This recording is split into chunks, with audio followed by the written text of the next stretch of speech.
ఓం నమో భగవతే వాసుదేవాయ.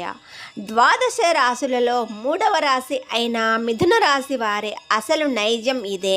మీకు తెలుసా, ఈ రాశి వారి మైండ్ ఒక సూపర్ కంప్యూటర్ లాంటిది. వీరితో మాట్లాడి గెలవడం ఎవరి వల్ల కాదు.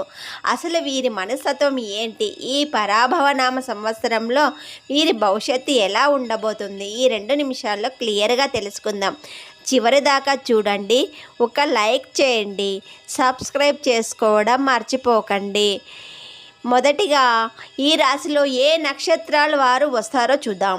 మృగశిర నక్షత్రం 3, 4 పాదాల వారు. ఆరుద్ర నక్షత్రం 1, 2, 3, 4 పాదాల వారు మరియు పునర్వసు నక్షత్రం 1, 2, 3 పాదాల వారు మిథున రాశి కిందికి వస్తారు. మీరు కానీ మీ ఇంట్లో వాళ్ళు కానీ ఈ నక్షత్రాల్లో పుడితే మీది పక్కా మిథున రాశి. ఈ రాశికి అధిపతి బుద్ధి కారకుడైన బుధుడు. అందుకే వీరు అమితమైన తెలివితేటలు, అద్భుతమైన వాక్చాతుర్యం కలిగి ఉంటారు.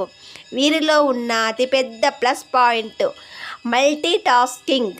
ఒకే సమయంలో 2, 3 పనులను చాలా ఈజీగా మేనేజ్ చేయగలరు. నలుగురిలో ఉంటే వీరే హైలైట్ అవుతారు. చాలా సరదాగా ఉంటారు. సమయస్ఫూర్తితో జోకులు వేస్తూ అందరినీ నవ్విస్తారు. వీరికి కొత్త విషయాలు నేర్చుకోవడం అన్నా, ప్రయాణాలు చేయడం అన్నా ప్రాణం. ఎటువంటి సమస్యనైనా కేవలం తమ మాటలతోనే పరిష్కరించగలరు. మరి వీరిలో ఉన్న మైనస్ పాయింట్స్ ఏంటో తెలుసా? మొదటిది చంచల స్వభావం. ఏ ఒక్క విషయానికి లేదా నిర్ణయానికి వీరు అంత త్వరగా కట్టుబడి ఉండలేరు. మనసు క్షణానికి మారిపోతూ ఉంటుంది.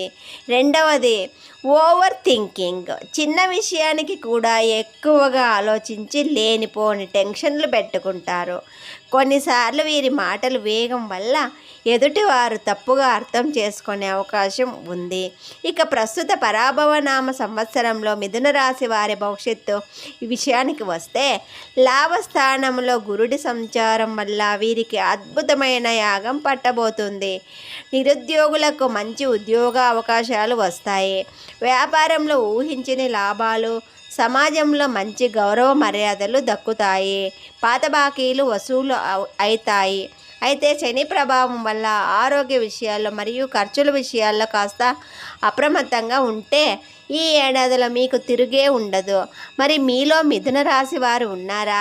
మీ స్వభావం ఇందులో ఎంతవరకు నిజమైందో కింద కామెంట్ చేయండి ప్లీజ్. ఈ వీడియో మీకు నచ్చితే లైక్ చేయండి, మన ఛానల్ని సబ్స్క్రైబ్